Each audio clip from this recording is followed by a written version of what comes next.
Hello and welcome to Module 12 of the English Speaking and Writing course. In this module, we'll talk about figures of speech. What are figures of speech? A figure of speech is a rhetorical device that achieves a special effect by using words in distinctive ways. A figure of speech is a word or phrase which departs from straightforward literal language. There are different types of figures of speech, so many of them. So today we'll talk about some of them. Number one, simile. A simile is a figure of speech in which two dissimilar things are compared to each other using like or as. So two things that are not the same, we're trying to compare them together using like or as. That is simile. Here are some examples. He fights like a wounded lion. He fights like a wounded lion. We are not saying that he is a wounded lion, but we are saying that he fights like a wounded lion. This is simile. The second is, she is as quick as lightning. She is as quick as lightning. This is simile. And the third example here is, my love for her is like a red, red rose. My love for her is like a red, red rose. This is simile. The second we have here is metaphor. Metaphor directly compares seemingly unrelated subjects without using the terms like or as. In simile, we use like or as. In metaphor, no, it's a direct comparison. Examples are, he was a tower of strength.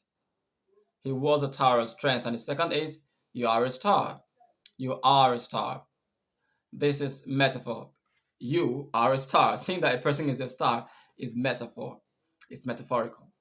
And the third is, the world is our stage. This is metaphor. Third is allegory. Allegory. It is a metaphor or series of linked metaphors expanded into a tale. It is a narrative in which a character, a place, or an event is used to deliver a broader message about real-world issues and occurrences. An example we have here is Animal Farm by George Orwell, and this is an example of allegory because it's an allegory of the Russian Revolution. The next is parable. A parable is a simple short story illustrating a lesson. The lesson could be moral or religious. It places the story and its meaning side by side as parallels. Now, in the Bible, there are lots of parables there. When Jesus Christ was on earth, he used a lot of parables.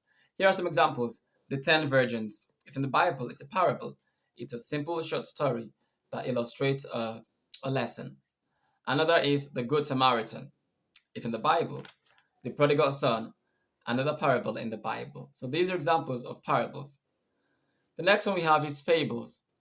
A fable is a fictional story that features animals, birds, plants, inanimate objects, or forces of nature, etc., as characters intended to enforce some useful truth or moral lesson.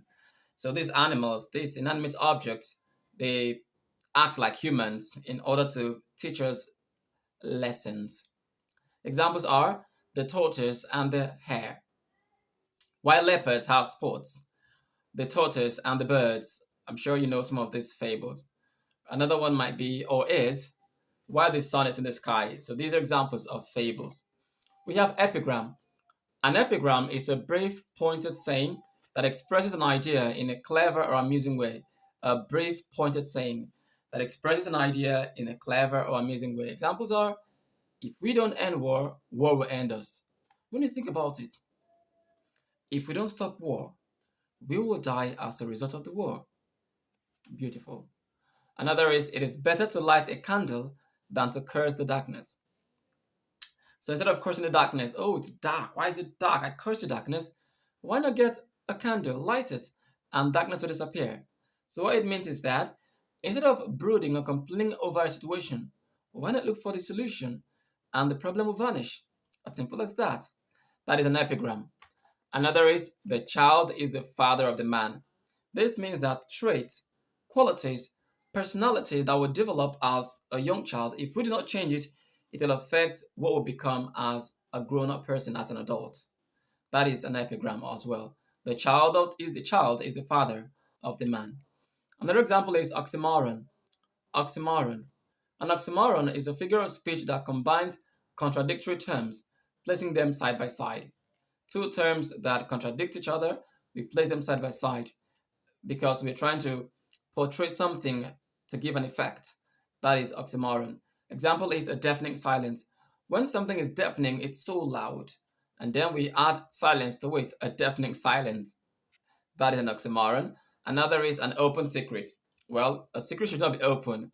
If it is open, it's no longer a secret. But we say an open secret for special effect.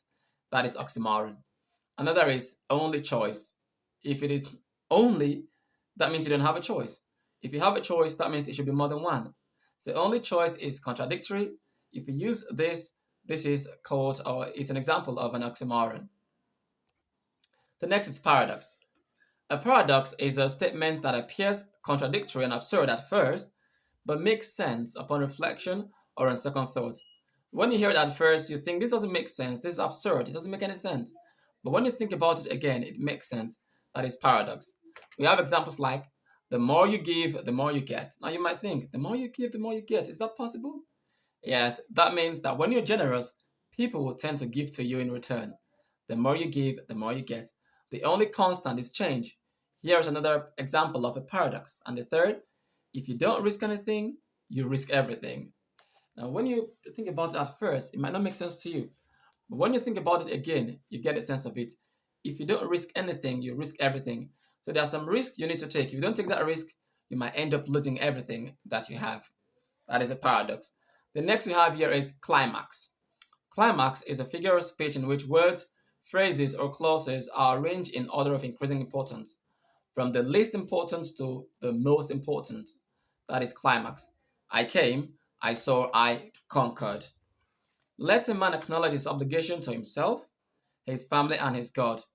So, obligation to his God is the most important, his family next, and himself, because a man can sacrifice so many things for his family while depriving himself of some things. So, himself, good, his family, better, his obligation to God, the most important. That is climax. Another we have here is look, up in the sky. It's a bird. It's a plane. It's Superman. So it's a bird, okay. It's a plane, nice. It's Superman, awesome. This is climax. This expression is gotten from Superman, the movie. Superman, exactly. The next is anticlimax. Anticlimax is the opposite of climax. So instead of taking it from the least important to the most important, we take it from the most important down to the least important. Statements or ideas descend according to their importance. Example, he lost his family, his car, and his mobile phone. So his family is the most important, his car next, and then his mobile phone, the least important of the three. Another example is the plane that Stella was planning to board crashed. Almost all the passengers got injured and the baggage was misplaced. So the most important here is that the plane crashed. The next is almost all the passengers got injured, and the last, their baggage was misplaced. This is anticlimax, the opposite of climax. The next we have here is synecdoche. Synecdoche is a figure of speech in which a part of something is used to represent the whole, or the whole of something is used to represent part of it. So we use a part of something to represent the whole, or we use the whole of it just to represent a part of it. Here are some examples. He rides on good wheels. Wheels, tires. We're using the tires or the wheels to represent the vehicle as a whole. The world wasn't fair to him. When you say the world, it's not the whole world in general. It might be just his boss or co-workers or family that were not fair to him. But we are saying the world wasn't fair to him. So we're using the word to represent a part of it. That is synecdoche. Another is man shall not live by bread alone. Bread is just a type of food. We're using bread here to represent food in general. So we are saying in essence that man shall not live by food alone. That is synecdoche. Another is metonymy. Metonymy is a figure of speech in which one object or idea takes the place of another with which it has a close association. So this word has a close association with another word. Instead of using the other word, we decide to use this word. Here are some examples. His new ride was expensive. Ride. Okay. Car. So instead of saying car, we say ride. That is metonymy. Another, from the cradle to the grave. You know a cradle for babies. We use that to represent childhood. Grave, or when a person dies, he's buried in the grave. So we use grave to represent death. So from the cradle to the grave is from childhood to death. Another, crown. We use crown to represent the power of a king because kings put on crowns. So we use crown to represent the power of a king. These are examples of metonymy. All right. The next we have here is allusion. Allusion is a figure of speech which briefly and indirectly references a person, a place, a thing, event, or idea. Now, it relies on the reader or listener being able to understand it and being familiar with the meaning behind the words. So, if your listener or your reader doesn't really understand that word or the context of which that word is used, the origin or how it is being used, when you use it or when you allude to it, he might not get the sense of it. Here are some examples. Chocolate is his kryptonite. Now, if you've watched Superman, you'd know that kryptonite is that green rock that weakens Superman. So, in essence, we're saying that kryptonite is weakness. So, chocolate is his kryptonite means chocolate is his weakness. If your listener knows Superman and knows kryptonite, he'll understand what you're saying. So, you're using kryptonite to allude to weakness. Chocolate is his kryptonite. Chocolate is his weakness. To wash one's hand off. That is an allusion to Pontius Pilate.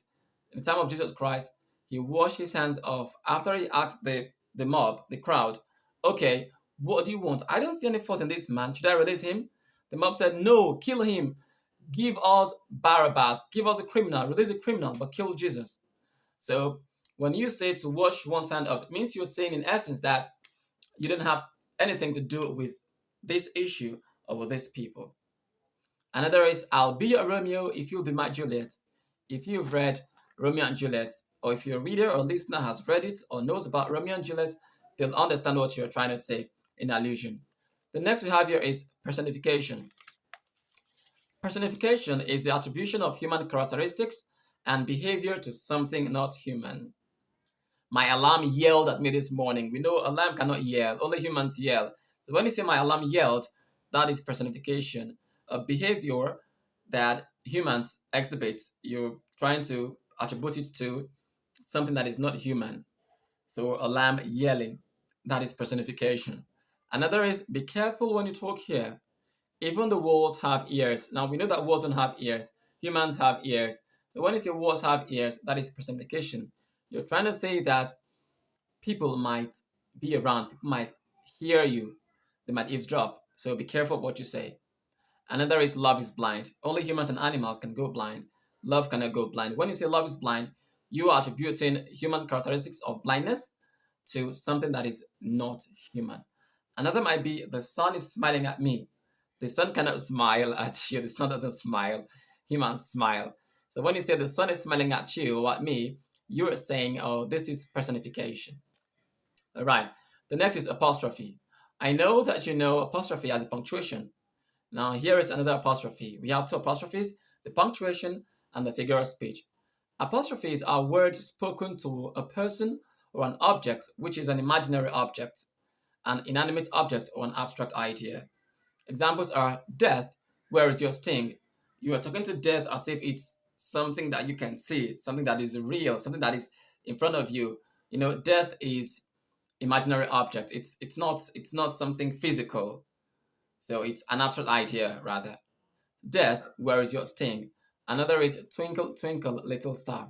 This is a poem of a young child addressing the star. Twinkle, twinkle, little star, how I wonder what you are. Up above the world so high, like a diamond in the sky. Love, who needs you? This is another example of apostrophe. Remember, apostrophes are words spoken to a person or an object, which is an imaginary object, an inanimate object, or an abstract idea. Another we have is hyperbole. Hyperbole, not hyperbole, some people pronounce it, it's hyperbole. Hyperbole is the use of exaggeration as a figure of speech or a rhetorical device. You exaggerate things. Examples are, I am so hungry that I could eat a horse. Now, you cannot literally eat a horse, a big horse, a horse. You can't consume it. So, what you're trying to say here is that you were starving, you're so hungry, you're famished, you want food, that you will eat maybe a big plate of food. So you just want to show that, you want to exaggerate it. That's what you say, that you could eat a horse. Another is, you're more beautiful than the moon and stars. Oh, this is an exaggeration. This is hyperbole. Another is the cities are walled up to heaven. Now, there are no cities on earth that have the walls up to heaven. What we're trying to say in essence here is that the cities have high walls. That's what we're trying to say. You're just using an exaggeration for it. Another is his nose is the length of the river Nile. You wanted to say, or you're trying to say that his nose is long. But this is an exaggeration, saying that his nose is the length of the river Nile. That is an that is an exaggeration. It's hyperbole. Another we have is litotes. Litotes. Litotes is an ironical understatement that expresses a positive by a negative statement. You want to say something positive, but instead of saying the positive thing straight, you decided to go with a negative statement to express a positive idea. Here are some examples. Instead of saying that the novel is good, you were saying or you said the novel is not bad. So not bad is litotes. The novel is not bad. It means the novel is good. Another, the weather is not unpleasant. Instead of saying the weather is pleasant, the weather is not unpleasant. That is litotes. Another, the man is not a fool. That means the man is clever. So instead of saying that the man is clever, you were saying, or you said, the man is not a fool. That is litotes. It's an understatement, an ironical understatement that expresses a positive by a negative statement. The next is anaphora. Anaphora is a figure of speech in which words repeat at the beginning of successive clauses, phrases, and sentences.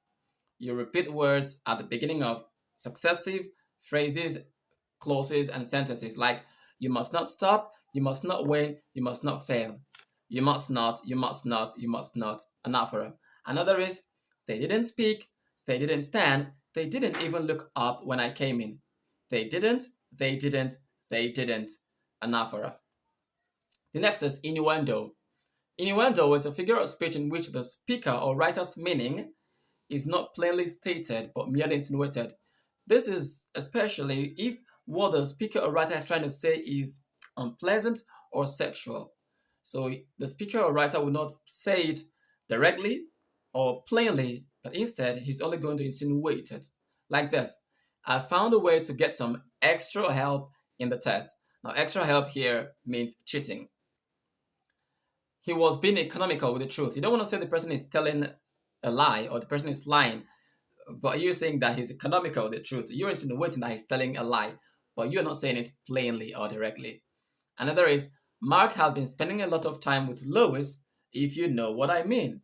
And this simply means that Mark and Lois have been probably sexually intimate. So you don't want to say it plainly. That's what you're insinuating. That's what you're trying to say without saying it plainly. These are examples of innuendo. The next we have here is irony. Irony is the use of words expressing something other than your literal intention, often in a humorous context. It is a contrast between appearance and reality.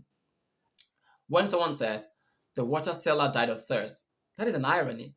How can the water seller die of thirst? The person selling water dying of thirst. You're selling water, you have water with you. Then how is it that you died of thirst? That is an irony.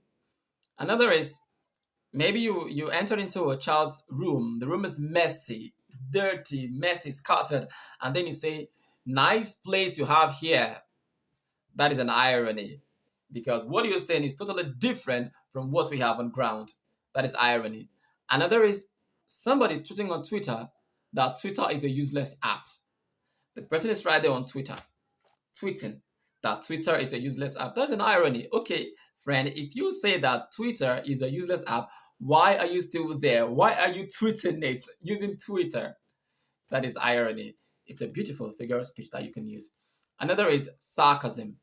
Sarcasm is the use of irony to mock or convey contempt. It is often used for comedic purposes, although it often carries a negative tone which can upset those at the other end of the sarcasm. For example, when someone says something that is obvious and you reply, "Really, Sherlock? No, you're clever." Let's say somebody comes in and says, "Guys, listen, did you know that the Earth is a planet?" Hey, almost everybody, in fact, everybody knows that the Earth is a planet, so why? That is obvious. And then you reply to the person, "Wow, I never knew. I'm just hearing that for the first time. You are clever." Your statement here is an example of sarcasm. Another, a person sees you in the morning, maybe going out, and the person asks you, "Have you woken up?" Hey, that is obvious. And then you reply to the person, "No, I haven't woken up. I just came from the dreamland to buy something, and I'll go back to dreamland again." Now, your reply there is sarcasm. Remember, sarcasm is the use of irony to mock or convey contempt. The next we have here is satire. Satire is a figure of speech that criticizes human misconduct and ridicules vices, stupidity, and follies. It ridicules its subjects often as an intended means of provoking or preventing change. So we use satire because we want to provoke change or to prevent change. Examples we have George Orwell's Animal Farm. This is an example of satire too. In the beginning, it was said that all animals are equal. Then towards the end, it says all animals are equal, but some animals are more equal than others. That means, literally, we often say that all citizens are equal. But in truth, there are some things that the masses, the general citizens, would do and they'll be punished, but the elite, the uh, those in authority might do it and they'll go scot-free. That is why this place is saying that all animals are equal, but some animals are more equal than others. This is satire. Another is, when I was a boy, I was told that anybody could become president. Now I am beginning to believe it. This uses comedy to allude that the current president has no talent, since anybody can become a president. So that means even those without talent, that is satire. The next is euphemism. Euphemism is the use of a polite word or phrase to replace an offensive, blunt, or vulgar word or expression. Now, you don't want to use an offensive word, you don't want to say a blunt word, you don't want to say a vulgar word, and then you look for a polite word to replace it, or a polite phrase to replace it. Examples, you don't want to say prison, and then you say correctional facility. You don't want to say died, you say fallen asleep. You don't want to say poor, you say economically challenged or financially challenged. These are examples of euphemism. Another is onomatopoeia. Onomatopoeia indicates a word that sounds like what it refers to or describes. It is used to replicate or copy sounds created by actions, animals, objects, and people. The buzzing bee flew away. The sound the bee makes, the zzz, so we say buzz. That word buzz, buzzing, is onomatopoeia. Neigh, that is for the sound that the horse makes. No sound goes, hey, so that neigh, that is onomatopoeia. Moo, for the cow, the sound it makes. So when you say moo, the cow moos, that is onomatopoeia.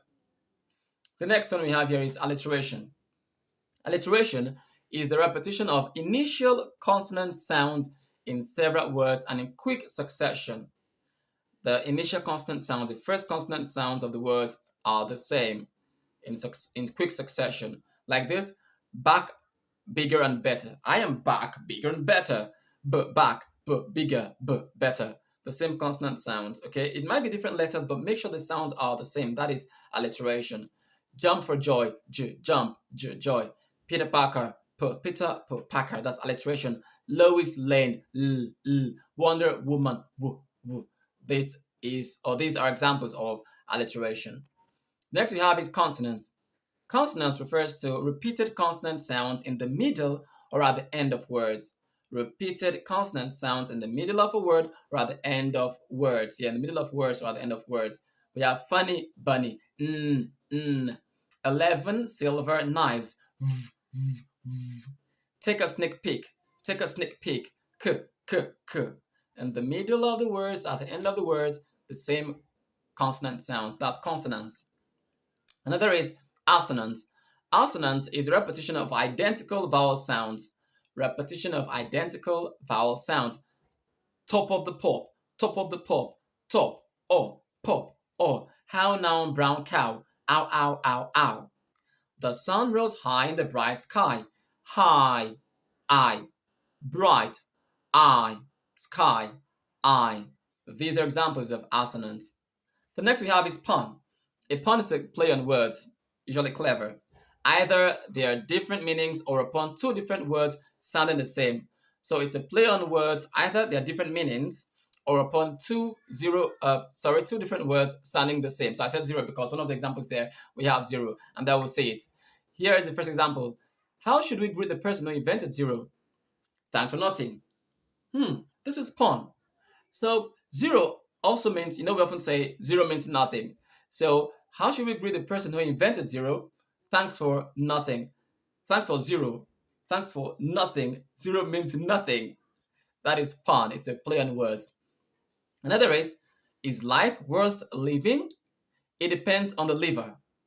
Wait a minute. Is life worth living? It depends on the liver. The liver, that is the person who is living. Also, the liver, the organ. Beautiful play on words there. That is pun. Another can be on different words sounding the same, like this third one. 100 hares have escaped the zoo, so the police are combing the area. Hares, those animals like rabbits, have escaped the zoos. The police are combing or searching the area. Hold on. Hares sounds like hares. Police are combing. This is a play on words. This is beautiful. 100 hares have escaped the zoo. The police are combing the area. It's a play on words. This is what we call pun. Another is interrogation. Interrogation is asking questions not with the intention of getting an answer. You don't need answers, but for rhetorical effect. It is a rhetorical mode of affirming or denying something more strongly than could be done in ordinary language. Look at this example. Am I an idiot to fall for your lies? Instead of saying, I am not an idiot, you ask this question, am I an idiot to fall for your lies? This question doesn't need answers. So the person you're asking this question would not say, yes, you're an idiot, or no, you're not an idiot. No. Instead, you're using this question to affirm that you are not an idiot. This is interrogation. It is the use of rhetorical questions, questions that do not need answers. Another is, who could believe that this would happen? We don't need answers for this question. Another, who doesn't want to succeed? Everybody wants to succeed, so we don't need answer for this one. It's interrogation. The next is exclamation. Exclamations are ideas or words that express strong emotions such as joy, surprise, anger, etc. It is a passionate utterance used interjectionally to express some sudden emotion. This is exclamation. Now, here are some examples. How sad it is to cry alone. What a brilliant catch! How wonderful is death! These are examples of exclamations. Now, the next we have here is chiasmus. Chiasmus is a figure of speech in which the second half of an expression is balanced against the first, but the words reversed. So the first expression, second expression are the same, but the second expression is just reversed. Now, here are some examples. Beauty is truth. Truth is beauty. Can you see that truth is beauty is reversed? We got it from beauty is truth. So we only reversed it to form truth is beauty.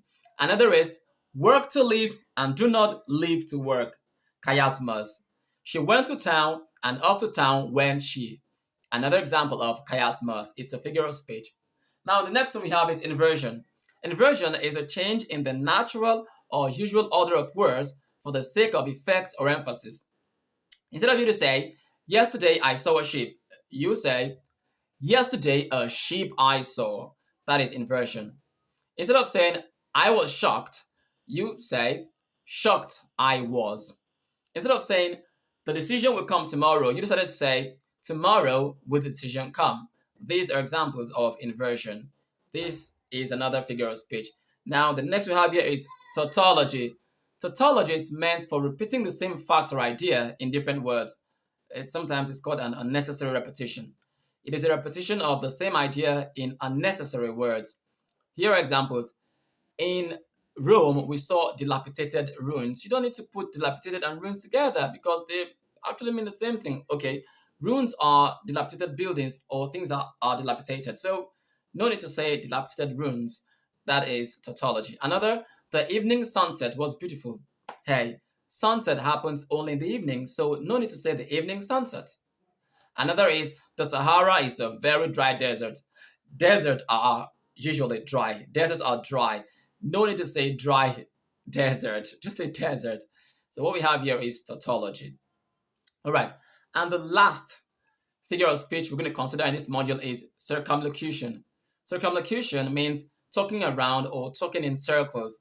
It is when you want to discuss something and do not want to make any direct reference to it.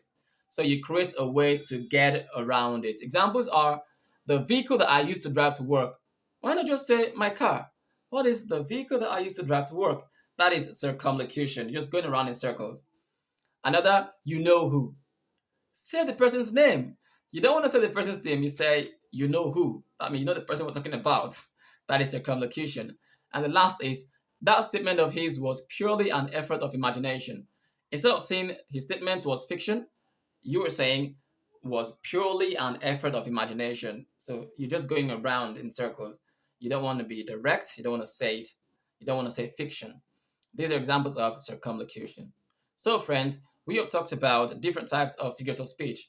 You can go through this module over and over again, understand the figures of speech, use them in your speech and in your writing.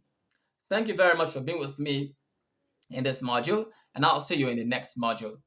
Thank you once again, and have a wonderful day.